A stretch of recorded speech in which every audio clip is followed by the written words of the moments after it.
So I bet a year ago you didn't think a whole lot about what Russia was up to, and all of a sudden it's on the front page of every paper every day. U.S.-Russia relations, now considered one of the most important issues in this country. Certainly, when Trump becomes president later this month, they will be center stage on his plate.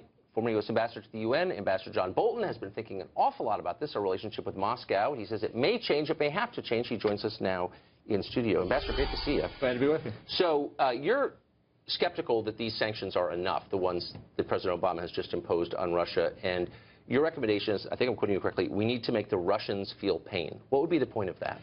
The point of that is to get to the place we want to be, where this kind of interference and hacking that the Chinese, and others have been engaged in isn't normal activity.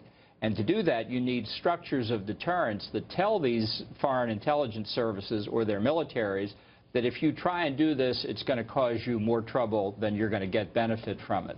Because otherwise, we face the prospect that this is going to continue, it's going to expand, and that's trouble for us. We're not ready for it. We don't have adequate defenses. We don't have adequate offenses at the moment. So the North Koreans have been under, in effect, sanctions for 50 years, okay? And they're one of the poorest countries on the planet. I'm not talking about economic sanctions. No, but what's so interesting, though, is any kind of sanction. I mean, they have basically no contact with anybody but China, and yet they hack. They flooded the world with methamphetamine with counterfeit $100 bills. I mean, they caused a lot of mischief, even though they're a pariah. So why would it work with Russia? Well, because the theory is that they need to understand that we're simply not going to sit back and allow this to happen. And unfortunately, their experience over the past years is precisely that is what will happen. We don't see either evidence or commentary from the administration on what they've done in response not only to earlier examples of Russian hacking, but, for example, China stealing what are estimated to be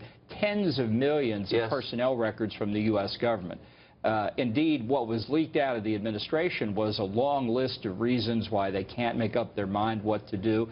And I think when you fit what happens in cyberspace with the overall Obama worldview and foreign policy, it's an approach that very much limits the assertion of American interest and constantly ties us down in ways that others take advantage of. So I don't see cyber as being different from a range of other international threats that we faced inadequately for 8 years. But I mean, are we sure? I mean, we know that the Russians have hacked into all kinds of systems, including the White House computer system a couple of years ago.